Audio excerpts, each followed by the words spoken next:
Bandam kairaji wana ko wedda kam yaadom gesa khadaradum wonde baba tabandam kairaji wana wedda kam nabam école suba Allah déclare-moi maman faut pas me négliger même si je vais au champ déclare-moi papa faut pas me négliger l'école est primordiale.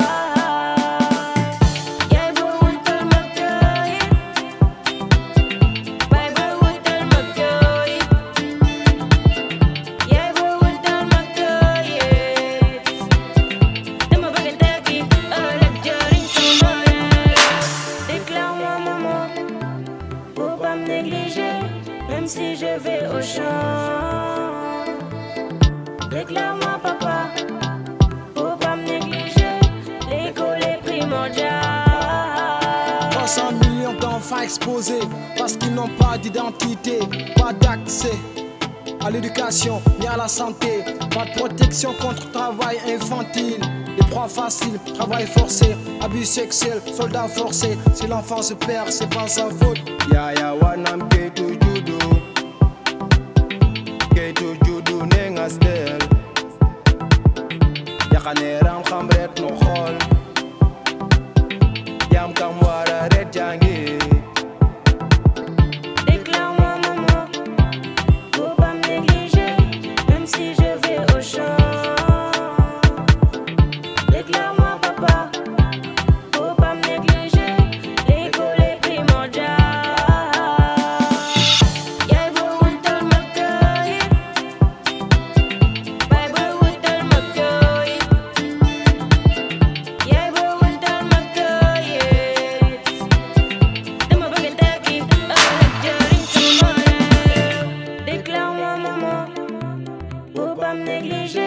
Même si je vais au champ,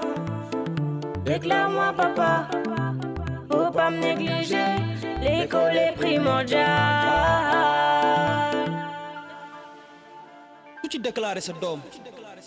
magé gërëm la.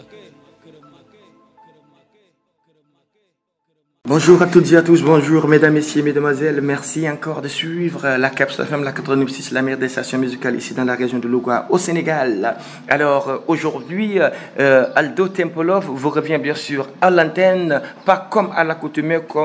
pas comme dans ses autres émissions, Joker et Endam, ou exactement, mais aujourd'hui ce sera juste dans le but d'une émission qu'on va même intituler comment déjà donc Kébémer s'informe. C'est dans le but donc de Kébémer s'informe parce qu'exactement aujourd'hui nous avons l'honneur et le plaisir d'avoir un invité qui va nous informer en tout cas sur beaucoup de choses parce que déjà il faut dire que exactement il représente ici donc une association, il est enseignant aussi, donc il a été enseignant ici à Kébémer avant d'être maintenant donc à Dakar. De toute façon il va se présenter quand on lui donnera la parole, mais il faut juste savoir qu'aujourd'hui l'émission nous la ferons effectivement donc dans la langue pulaar parce que il faut noter que ça et là bien sûr dans le Sénégal une telle émission a été faite à Mbour et ailleurs encore donc en Wolof, en Sérère. Et oui, ils ont choisi, donc cette association, elle a choisi Kébémer pour faire l'émission en pulaar. Ils m'ont envoyé donc un pulaar de Chouche, un digne fils Peul. Alors, il s'appelle Tahirou Diallo, donc franchement, c'est un ami à moi.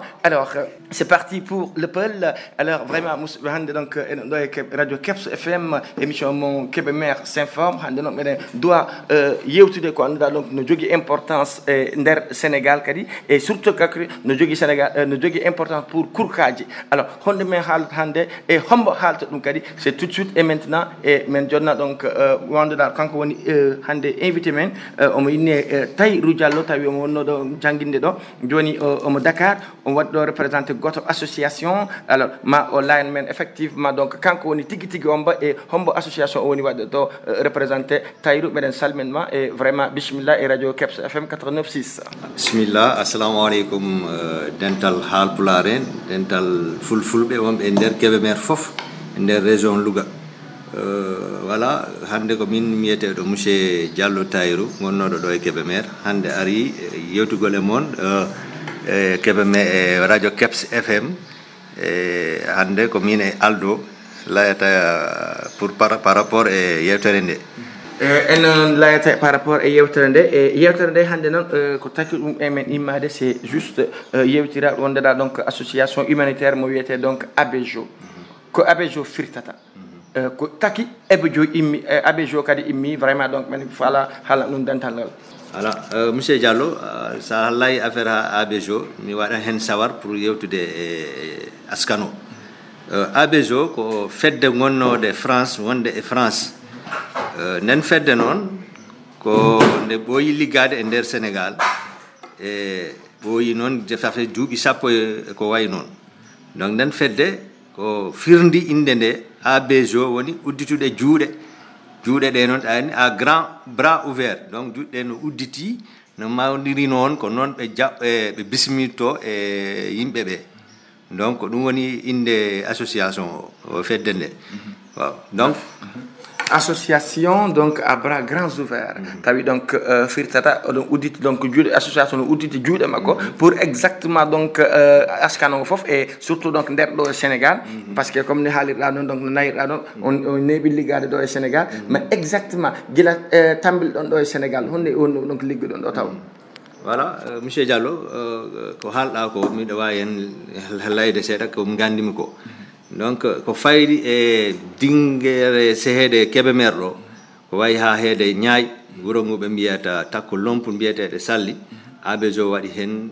classe uji ko kurkaji jangga ɓe darni hen ko classe uji 4 nden min mi wonno toon comme représentant adiɗo e nder on école mbiyeteɗo salli mi waɗi hen duuɓi 5 e ɓe darni on école ɗon e waɗi hen logement ji ko jangginoɓe wona toon et puis si ɓe darni kadi ha gayni ko hoppirta noon kurkaji ɗi ɓe wallan en ko wayi wona ñamde en ɓe walla en ko wayi hen wano defte en ɗum fof ɓe darnima ɗum ça fait presque duuɓi sappo joni noon association kadi mo banggue Mbour ko ɓe mbiyata ñaning ha Sinthiou Keita en ɗon fof ɓe waɗi hen ko mbayetede école aji ɓe walla hen école aji e kurkaji ɗi no janguirta ɗum fof ɓe darima hen voilà ko ɗum woni association ko puɗɗori ga e nder Sénégal joni noon ɓe ƴeewi ko heewi ɓe tawi kurkaji ɗi jinnaɓe ɓe darnan école aji ɗi ha gayna kurkaji ɗi pour yo heew école aji ɗi heewirta noon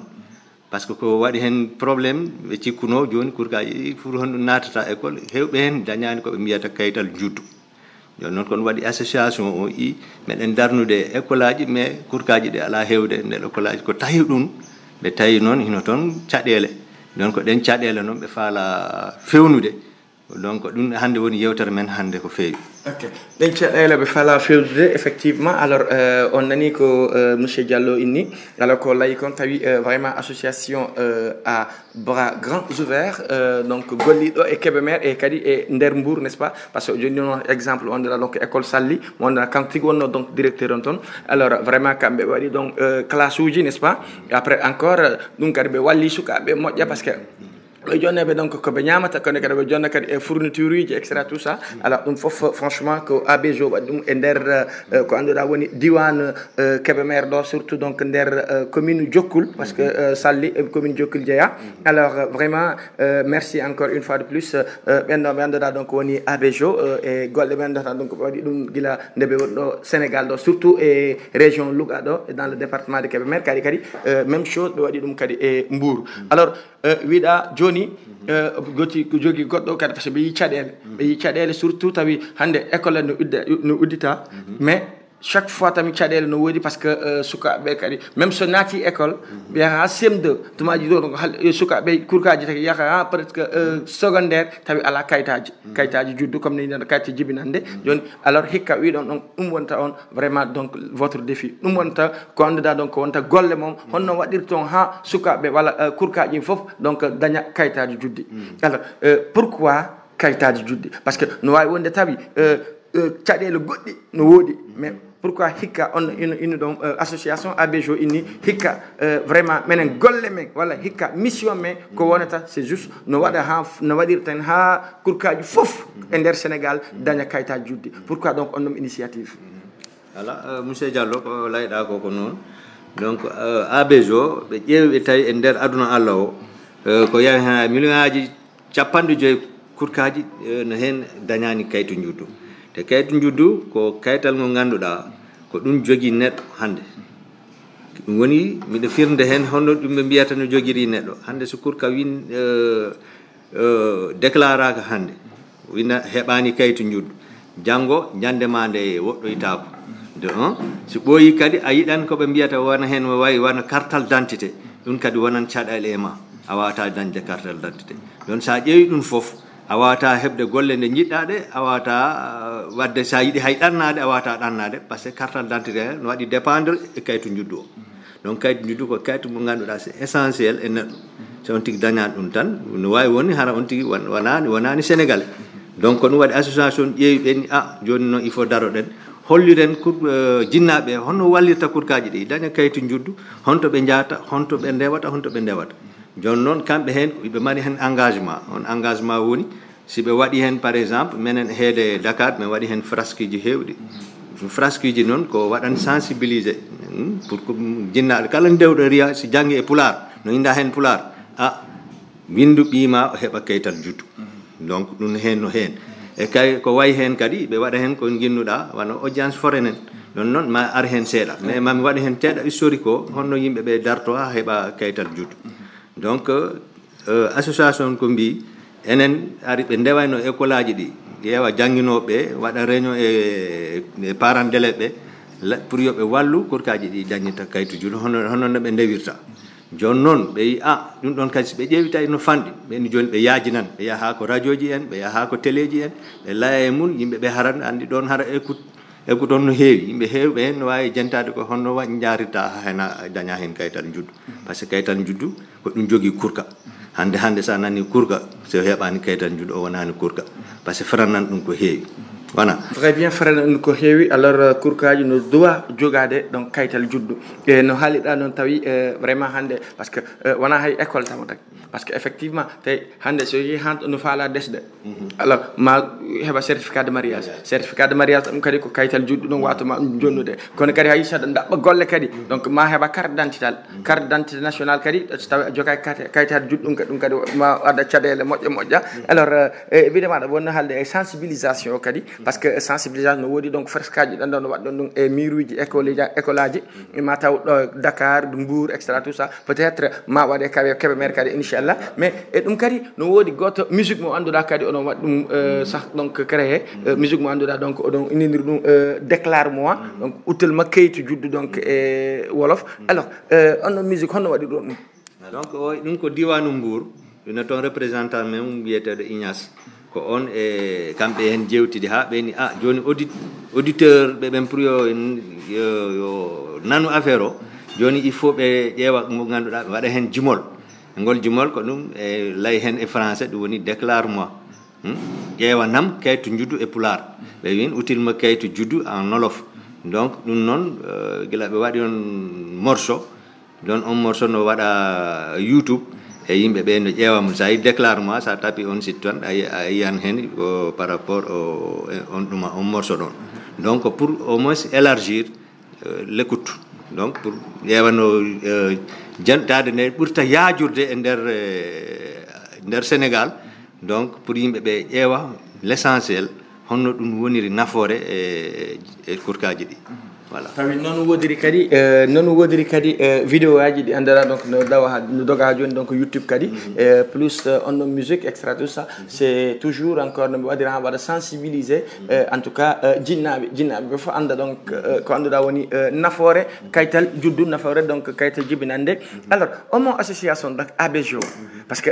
min andi an hen jeeyaɗa mais est ce que effectivement nder Sénégal do kala to yaaɗa Sénégal no woodi représentant e kam homo woni donc en tout cas mi anda président innata mi anda secrétaire général innete etc tout ça homo woni secrétaire général honno waɗaɗa organisé voilà donc association ko fedde nde layde pulaar fedde nde donc nen ko mawɗo gardiɗo o ko mbiyeteɗo Daniel Fradin on noon ko France jooɗi kamɓe wonɓe toon e yahiɓe mari hen secrétaire en administratif en trésorier en ɗum noon ko toon woniri toon sosidal menen gay noon représentant ɓe e nder sénégal komin ɗiɗo mbiyeteɗo Ignace wonɗo heede Mbour min wonɗo heede Dakar ha banggue ha ari ha Louga gay komin woni wadde représenté association o voilà joni noon association o wona no ganduɗa no mari doole andi tubab kamɓe ɓe ƴeewan caɗele ɓen fade men daro min walla hen yimɓeɓe donc koɓe mbatta pour ɓe dañu no ballirta yimɓeɓe kamɓe e mun e poosiji maɓɓe ɓe guittata ɓe piya ɓe piinona heewi ɓen joni il faut waɗen o action ɗo par ce que yimɓeɓe no sohli o action donc ɗum woni piyeede ɗe ɓe mbatta ɗe ɗum noon ɓe wallirta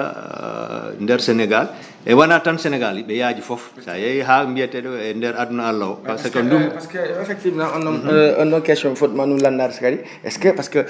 ABJO tawi sénégal tan woodi wa ila tawi ABJO kadi no woodi e leyɗe kadi e nder afrique ɗo e nder aduna foof tawi est ce que tawi no woodi à part sénégal honto e honto ABJO woni wadde kadi ɗe golle voilà donc kadi ɗon mami artu hen tan mi layanma honto noɓe mbirimi toon nomi mbirimi tan ɓe yi ABJO ko juuɗe udditiɗe pour jaɓɓade aduna o donc wona e sénégal tan ɓe kaaɗi ɓe nder Asie donc Asie ɗum ko heede banggue goɗɗo donc mbiyete Cambodge o mbiyete Philippines nden noon e nder Afrique o kadi ɓe e nder koɓe jiiɗi yaade ko mbiyata Bénin ɓe yiɗi yaade ko mbiyete Cameroun ha Mali ɓe layi hen sa ha Gambie pour au moins yaajingol tan donc noon association o no darori nder Afrique noon o darori e nder Asie non darori nder Afrique kadi non darori nder Asie association ABJO mi haalna tout simplement pour que yimɓe anda hannde ko monsieur Diallo Tayrou Diallo mo waɗi ɗo recevoir e nder émission e nder radio Keps FM 89.6 émission mo annduɗa hannde donc meɗen yewtida ko annduɗa donc no mema ko annduɗa woni kaytu juddu kayti jibinande et vraiment donc on ɗon e o émission kadi meɗen layra surtout ko annduɗa woni nafoore kaytal juddu donc pour kurkajo alors effectivement ha joni e on ɗon nafoore tami a haalni men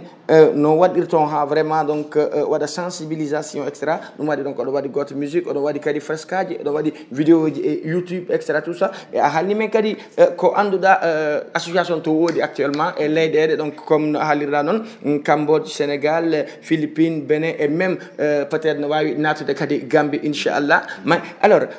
kayitade juddi pour kurkaji onon kurkaji ni ko kurkaji wonde e école aji ɗi alors mo haali école haala donc IF aji ɗi donc inspecteur ou en tout cas formation enseignement kadi mo haali kadi kurkaji waɗa photo haalde kadi maire uji ɗi parce que effectivement on a contact et on a rapport on jogui ɗum e maire uji ɗin e IFA ji ɗin donc je veux dire inspecteur ɓen est ce que franchement on yeehi e banggue mabɓe pour wadde bol expliquer le probléme o pour ɓe faama exactement honno yarirta e kamɓe kadi honno ɓe wallata on pour que sukaɓe kadi daña kayitaji juddu voilà no mbirɗa noon monsieur Diallo koye ɗum dal min daari pour que mi ko ɗum min daari par ce que école ayan kurkaji fuɗɗo natude école naata école hara joga kaytu juddu ya ha classe mo ganduɗa ko classe CM2 pour waɗgol examen wona caɗele e mabɓe par ce que hara ɓe dañani ha joni kaytu juddu non photo ko parent ɓe gila law par ce que kurka ma si jibinama bala hiɗa taña gentel en taña goɗɗum donc walluɓe au moins ɓe heɓa koɓe mbiyata kaytan juddu par ce que ko ɗum woni darode nde avant donc nak yeehi ha hen joni min ƴeewi ayan kurkaji buy waɗan examen hara dañani kaytu juddu association eni joni il faut ƴeewen honno mbatten ɓe ari ɓe jeehi koɓe mbiyata wano maire o ɓe yiya maire o si tawi maire o no wawi organisé koɓe mbiyata audience foraine enen ko min ndiyeten audience foraine o donc kamɓe heɓe heedi koɓe wawi hen darade no toon koɓe wawi hen darade si waɗi audience foraine o maire o waɗi ɗum organisé kamɓe wawi wadde amortir le coup ɓe ɗusta hen ko jinnaɗo o yoɓata ko so tawi a yoɓan hen wana hen temen nayyi kamɓe ƴetta par ma moitié o wana ɓe ƴetta hen temen ɗiɗi an ɗum déjà hara ɓe wallima ko fanni par ce que moyen mabɓe hewani ha heewi mais quand même ɓe yiɗi wallude donc déjà ɗum ko amendre le coup aux parents e tawi kadi si tawi maire o d' accord pour ɗum kamɓe ɓe wawi hen darade no nombre o noon fotiri noon foof hiɓe wawi hen wadde juuɗe mabɓe e tawi kadi e bange inspection andi des fois inspection ya ha kamɓe kadi ɓen il faut wallen kurkaji ɗi daña kayitan juɗɗo ɗon noon si ɓe waɗi men sollicité minen meɗa wawi arde darade hen ƴeewa hondo men watta ɗum organisé min waɗa walla ɓe au moins partie goto association no wawi ɗum ɓamude partie jinnaɓe ɓama ɗum ko ɗum nan kamɓe ɓe woni actuellement woni gollude actuellement au niveau de Cambodge toon ɓe waɗi to 1000 audience foraine ɓe annduɗa ko association ƴetti o yappar entier kamɓe kadi o yappar kamɓe ƴetti ɗum heede Dakar en kadi e ko mbiyata Pikine ɗon kadi ɓe darima hen école mo ngannduɗa ko toon monmi hewɓe ɓe walli hen paramɓe ɓe heeɓi 96 kurkaji ngannduɗa ɓen kadi ɓe dañi hen kayital juddu ɗum nan no avance ude ɗum ko ɗum waɗi mimi konko ko ga gonnomi heede Kébé maire mami arta komi gonno toon par ce que ko ɗo gandumi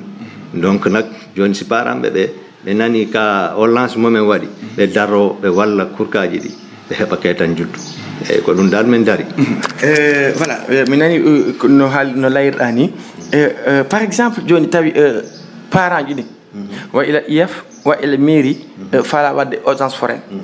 effectivement honno mi wawi to wadde ha ɓe waɗa contacté association ABJO pour que onon kadi jagguido ren comme no haalirɗa ni tawi ko 400 wonta ono no wawi jaggodirde donc 200 ɓeya yoɓa 200 extra tout ça mais honno ɓe waɗirta on contacté on tuma donc ɗum ko layɗa noon ko noon on contact noon e nder Sénégal min miɗo ɗo min monsieur Diallo wonɗo Dakar e fawi hen mawɗo men goɗɗo gonɗo e nder Dakar nder diwanu Mbour to mo mbiyata monsieur Ignace Diokh kan kadi woni mawɗo o toon on nan suɓe waɗi ɗum contacté par ce que kañum woni représentant mawɗo o donc on si waɗama contacté par rapport à si tawi maire o no sohli walla inspection aji ɗi no sohli donc si ɓe waɗi ɗum contacté on no wawi ƴewde association o président o wonɗo jooɗiɗo diwanu Dakar diwan France voilà on président o ɓe jewtida e mairie o si tawi ɓe d'accord walla ɓe jewtida e inspection o si tawi ɓe d'accord ɓe ƴeewa honno kamɓe kadi ɓe wawata wadde hen juuɗe mabɓe donc noon woniri dal donc mbiɗen mari ɗo représentant mawɗo wonɗo Ignace Diokh kanko woni heede Mbour kanko woni vraiment représentant mawɗo o donc ko heeɓi on kadi no wawi few no wawi darade hen hay min soɓe waɗi un contacté kadi miɗa wawi hen darade par ce que ko ga gonnomi donc ko ɗum dal woni immande amen hande ƴeewa honno vraiment no ƴeewirte kurkaji ɗi dañira kayit jojjo par ce que ɓe ƴeewi ɓe tawi ɗum ko caɗele kewɗe hande sa ƴeewi nder département Kébémer ko caɗele kewɗe comme gonnomi to kadi ko ɗum wonno ayan kurkaji ɗi aran ha jangga dañata kayit juddu junnaɓe ɓe andani importance o donc nak si ɓe gandi importance o tan si yewtama e mabɓe tan ɓe andan il faut min walla kurkaji ɗi ɓe daña kayitan juddu donc dal ko ɗum woni hen ko ɗum woni hen alors mi sikki donc vraiment wonɓe heɗitade donc faami moƴƴa no andirɗan ko noon ɓe waɗirta contacté association ABJO so tawi ɓe faala ko anduɗa donc woni kayital juddu arta kadi sah e importance kayital juddu et surtout encore mission mon kadi par ce que il faut que min haalla ɗum kadi min laya ɗum kadi pour que kurkaji e surtout jinnaɓe ɓurɗa famude honde woni donc le but association mo ondeɗa ɗo ko woni ABJO par ce que no haalirɗa ni rek no layirɗa ni tawi ko juste no wallirɗon suka kurkaji ha daña kayital juddu n'est ce pas ko noon de très bien voilà ko layɗa kon to noon joni association dal ko fedde nde ko dari ko ɗum dal ko on côté ɓe gaɗi orienté ko daragol walla jinnaɓe pour que janggo e nder école bala no naata école daña kayital mum juddu don no wawi wonirde noon hara woɗɗata sa par ce que parents je ɓe des fois ɓe gandata honno bolol ngol ndewata donc enen ko heewi ga e gureji men rewɓe du moins sohnaɓe men ɓe donc koye nder gureji ɗi ɓe ɓamata ɓinguel donc si ɓe dañi hen ɓinguel don ɓe waɗan tayal jahude case de santé ɓurɗo ɓaɗiɗo walla poste de santé ɓurɗo ɓaɗiɗo don wona hen ha guentel o ɓenna wona hen ha wona hitande donc si wari ha hitande tan wonan ko audience foraine don woni hen taƴele donc nak pour ɗum joni pour yo ɗum ɓuuri yawde ɗum e ƴeewi ɓeni an wonɗo e nder gureji ɗi a ƴeewi tawi an debbo ma o walla sohnajo ma o yahani e poste de santé yahani e nder case de santé donc e nder wuuro joni ɓe ƴeewi ɓeni faɗa ɓe usta doole ɗe poids o chef de village ɓe tottete kayitiji ɗi ngannduɗaa so ari haa e mum o tottama winda inde ɓiima hinda inde ɗum ƴetta on kayti ngaddama ko niveau du mairie so addi ɗum ko mairie ɗon a yiyan ɗon boma mbiyata l'officier d' état civil on no wawi hen darade tan ɓama ko kayito jutma avant no wona un peu trop tard ɗon kadi ko bolol ɓe ñaltini e tawi hen kadi so tawi ha ɓooyi tawi woni hitande ɗon kay paranɓe ɓe kadi il faut daro koɓe mbiyata audience foraine noon no wawi bolol ngal ganduɗa ɗa wawi yawde par exemple au niveau du tribunal an e témoin maɓe ɗiɗo e cartal ma d' identité walla e cartal d' identité sohnaɗo ma e yimɓe ma ɗiɗo ɓamon ɗum hayno koɓe mbiyata requête ɓe tottatama ɓama on yaha ha niveau tribunal yiya min de miɗo yiiɗi wallude kayitam yiyam no dañira kayito juɗɗo ɗum kadi no wawi yombude hara musani e parent ɓe voilà nino bololji annduɗa donc aɗa wawi rewirde toon pour effectivement waɗa déclaré ko annduɗa woni ɓiɗɗo ma alors effectivement premiére wiɗa tawi so hande tawi wona e hôpital walla wona e poste de santé donc cukalum ko jibina kurka jibina donc so tawi e galle ɗum waɗa alors jon galle no foti ettude donc kayitaji ɗe plutôt donc yiya oɗo kadi le chef de village o haalnama ɗo min de galle am de sohnam donc jibini ɓiɗɗo gorko walla debbo etc tout ça tawi on tuma chef de village on tawi no jonna goto kayitaji donc jibinande alors donc ɓaɗa ɗum remplir n'est ce pas après so paari donc naɓa ɗum officier état civil donc mairie donc on tuma donc ɓe waɗa en tout cas dressé ko annduɗa woni kayital judde donc acte de état civil noon yarirta so tawi wona noon kadi alors cukalum so tawi donc hande so tawi no jibina kadi hôpital kadi même chose par ce que hôpital kadi charge o fam ma windanma kayti on noon bulletin naɓata rapidement pour heɓa lon kayito judɗa so tawi donc waɗi dépassé kadi joni hitande après on tuma wiɗa donc audience foraine wawata wonede mais so tawi toon ko audience foraine exactement hono woni boloji e démarche ɗi watta pour so tawi ko audience foraine donc audience foraine ɗum koko heewi ko maire uji ɗi ɗum watta ɗum organisé walla inspection ngaji ɗi IFO kañum watta ɗum organisé donc kamɓe ƴeewata ɓe jewta e président tribunal so ɓe jewti e président tribunal on waɗa ɓe accordé miɗo wawi wallude audience foraine e diwan par exemple hande min mbiya mi waɗan audience foraine e diwan Jokkul donc nak ɗon ko ɗon woni darrade ABJO donc si waɗama sensibilisé ha yimɓe ɓe anda audience foraine o dañan o temps ɗo ɓe mbiya joni kala jiɗɗo wadde audience foraine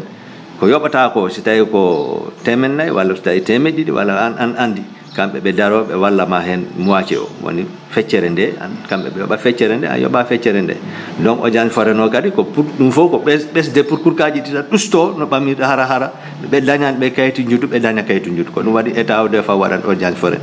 ko ɗum waɗi menen darande men ko heede ɗon si tawi kadi ko heede inspection kadi si ɓe des fois kamɓe mi sikkuy ɓe waɗani organisé wano Dakar en kamɓe ɓe wawi wadde organisé audience foraine e école aji ɗi kewɗi ɓe ƴeewa kurkaji hewɗi heɓani kayitu juddu e daro IFO wi minen nde miɗen jiiɗi wallude kurkaji ɗum dañita kayitu juddu honno min mbaɗirta ɓe yiyani président tribunal si ɓe d' accord yen ha ɓe tammi konngol minen ko ɗon min arta watta ballal men si tawi ko yoɓete 400 mi ittan 200 o min totta ko kurka o nombre o noon no fotiri foof kamɓe heɓe wawi hen darade so pour au moins amoindre coup ɗo tubaɓe wirta noon tan eyyi amoindre le coup woni ɗusta ko annduɗa donc ɗum jinnaɓe yoɓata alors pour daña kaytal juddu sikki donc eɗen pratiquement e fin émission he alors important arta kadi effectivement toujours e mission mo annduɗa donc woni ABJO way kadi tami haala un peu e jinnaɓe ɓe par ce que message mo annduɗa ɗum woni message ABJO e jinnaɓe ɓe pour carrément clôturer. Voilà, monsieur Diallo, donc mirɗa noon tan miɗa wawi artude e ABJO mbima tan kamɓe koɓe puɗɗirno ko gollugol école aji naada kurkaji jangga par ce que ɓe yi guureji men kewɗi e nder aduna walla o kurkaji ɗi heɓata no jangguira wonan hen caɗele wona ha mawna a wawa janggude ɗum ko caɗele ɓeni fade men daro hen min walla kurka e guureji ɗi no heɓata école aji ko ɗum waɗi o diwan min guila ɓe ari koɓe mbiyata salli ɓe waɗi hen école aji vraiment école aji fewɗo ɓe waɗi hen 4 classes waɗen 4 classes mo ganduɗa no waɗa construire waɗa tablement waɗa logement jangguinoɓe ha gayna ɓe waɗi hen sa ɓe ƴeewi tawi ɓe tawi tampere ndu no heewi e rewɓe ɓen fada men ɓe ɓama oya classe gonɗo ɗo noon mi waɗa transformé ɗum case de santé ɓe addi matériel ɓe waɗi heen ɓe addi ngannduɗaa wano infirmier ɓe waɗi heen pour wallugol au moins population o no yaarira yeeso par ce que ko kurkaji amen kamɓe kurkaji maɓɓe alaa ɗo donc ko noon woniri jooni noon ɓe yehi haa ɓe ƴeewi meɗen darnal l'école aji haa gayna kurkaji ɗi alaa naatude l'école aji ko caɗeele ɓe tawi ɓe lanndi waɗi enquête keewɗo e ndeer aduna Allah o ɓe peut être no woodi ko waɗi heen caɗeele no toon gureeji ngannduɗaa mawɗi kurkaji alaa kayitu juɗɗu wawa naatude école mais enen ga Sénégal des fois en woppan kurkaji ɗi naata mais haa si ari fawde waɗde examen o wona heen caɗeele ɓen jooni daroɗon heen wallen jooni jinnaaɓe no jañira kayitu juddu holliren ɓe boli honɗi ɓe ɓamata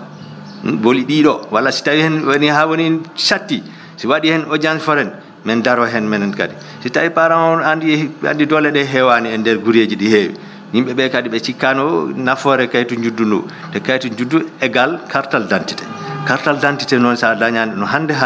sa yalti e gureji goɗɗi so ɓe waɗima ramas ɓe anda honto jeeyaɗa wawi hen ɓoyde e kasoji ɗi wona hen hay goto anda honto gonɗa ɗum ko caɗele donc nak bala ɗum no yaha ha heede hen wallen kurkaji ɗi ɓamira kayti juddu continue école aji maɓɓe ɗi ha ɓe yiya nafoore mum jinnaɓe yiya nafoore mum ko ɗum ABGO dari hen voilà woni message ABGO message ABGO ko woni ɓe ñaagui parent ɓe kala mo ganduɗa eɗa mari kurka sa ɗami ha debbo ma Allah okki ɗum jaam daro hen tan o ɓamira kayti juddu avant hiɗa tala ko guinnuɗa ko ɗum woni guentel donc daroɗa hen ko yaawi e ko yaawi bala no waɗa lewru ha yawta gama kaytal ma par ce que sa yeehi sage-femme o no wawi ma windande kayit nawa yaha ha e mairie waɗama orienté état civil waɗama orienté a daña kayital juddu so tawi noon ko guureji e nder guureji immoɗa yaha ha ko heede joom wuuro wiya ɗum min debbo am o heeɓi ɓinguel de walla nomi dañira kayit juddu no toon kayit moy tottatama on ɓama on kayit yaha ha diwan mairie ɓe wallama heɓa kayit juddu si yeehin ha satti yeehi ha waɗi hen audience foraine noon kadi daroɗa hen sa darima hen a nani audience foraine no dañi o diwan tan gimmoya sa yeehi ɓe layen ma honɗum watta tawi a yoɓan temen nayyi menen association mi itta temeɗe ɗiɗi tottama waɗanma moydir ko o donc koɓe waɗi on lancé ko pour wallugol yimɓeɓe jinnaɓe walla kurkaji mabɓe ɗi daña kayitu juddu par ce que nafoore woni hen ko ɗum woni neɗɗo ko ɗum dal association woni e gollude actuellement e nder Sénégal e nder Afrique e nder Asie. Merci Diallo, dernier konngol ma. Dernier konngol am mi weltima hande argol Kébémer ɗo par ce que ɗo gonnomi mi ligguima ɗo duuɓi 5 Allah waɗi mi yimima ɗo mi hawti wuuram Dakar donc ko weltare tan e ƴeewra kadi honno Kébémer yarata yeeso par ce que menen ko ga min ɓuuri wadde min e surtout zone Niay moom to toon min gonno waɗi toon duuɓi 5 wa ko wawi wonde salli en mbiɗa andi hen ko feewi mi salmini jinnaɓe fof min toɗen min ñaaguiɓe kadi ɓe daro hen ɓe wallira kurkaji ɗi no dañira kayɗum assalamu aleykum wonno émission mo honno innete kadi donc Kébémer s'informe tawi hande donc invité o wonno monsieur Tayrou Diallo ari wonno ɗo directeur d'école Salli ken hande wonno yewtude donc au nom de fedde mo anduɗa no inne ABGO donc e honno mo no yewtude kadi woni ko anduɗa ko memi kayitaji juddu o haali kala ko anduɗa vraiment donc nafoore kayitaji juddu kono kadi o haali bolli ɗi anduɗa tan ɗin ɗon bolli révirtade sa tawi aɗa faala dañde kayitaji juddu et surtout kadi donc haala e jinnaɓe ɓe donc vraiment noɓe waɗira kamɓe waɗa déclaré ɓe anda donc woni kurkaji mabɓe. Alors mesdames et messieurs, c'est tout pour l'émission d'aujourd'hui. C'était mon invité donc monsieur Tayrou Diallo qui était directeur ici donc à Saly, mais aussi qui parlait aujourd'hui au nom de l'association ABGO à bras grands ouverts. Alors une association carrément humanitaire et qui surtout aujourd'hui a fait comme mission, ou en tout cas donc le défi de cette association en tout cas présentement, certainement il y en aura encore des défis, toujours est-il donc avec ABGO on en aura, mais en tout cas pour l'instant le défi, la mission c'est de faire pour que toute la population, ou en tout cas donc tous les enfants du Sénégal, les 250 millions donc d'enfants qui n'ont pas de... En tout cas, j'allais dire les 250 millions donc dans le monde. Alors certainement il y a un nombre important bien sûr du Sénégal. Comment faire pour que ces enfants donc obtiennent des actes d'état civil? C'est la grande et la principale mission de l'association ABGO, donc cette association humanitaire en tout cas présentement. Il y aura encore d'autres défis. Mesdames et messieurs, on n'a pas encore terminé avec ABGO. On en entendra parler chaque instant et chaque fois parce que oui, ils sont là rien que pour l'honneur, mais rien que pour le bonheur donc effectivement de cette population l'association mondiale, j'allais dire, parce qu'on a très bien dit qu'ils ne sont pas qu'au Sénégal, ils sont effectivement donc en Asie, ils sont en Afrique. On va leur souhaiter effectivement bon courage et encore longue vie à cette association. Merci M. Tahirou Diallo, merci à tous les membres de l'association Abéjo. Mesdames et messieurs, on se donne rendez-vous donc pour une autre émission encore avec Abéjo, parce que je suis sûr qu'on en aura. Merci à toutes et à tous.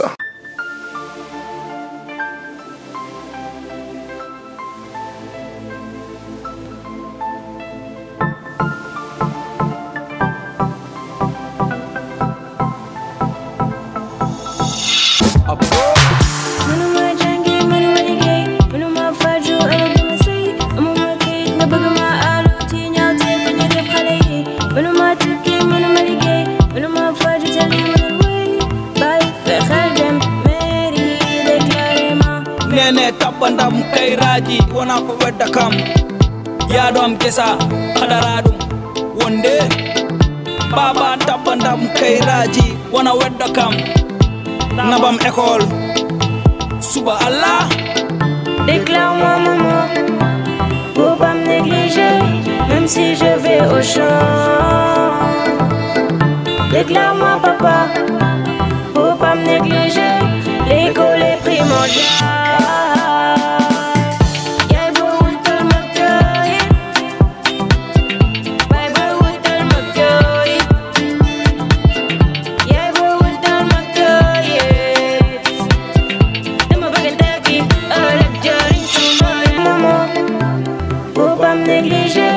Même si je vais au champ, déclare-moi papa, faut pas me négliger, l'école est primordiale.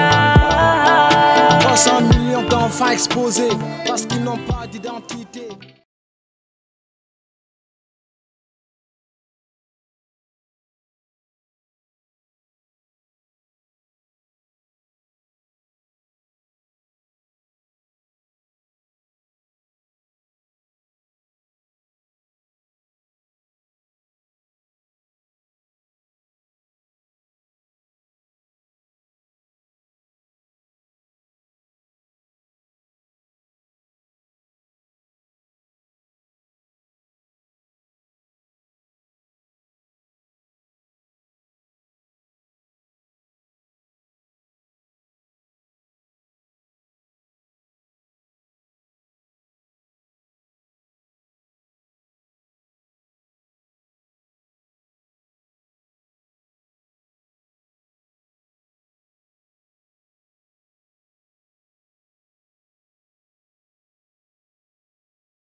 Bandam kairaji wana ko wedda kam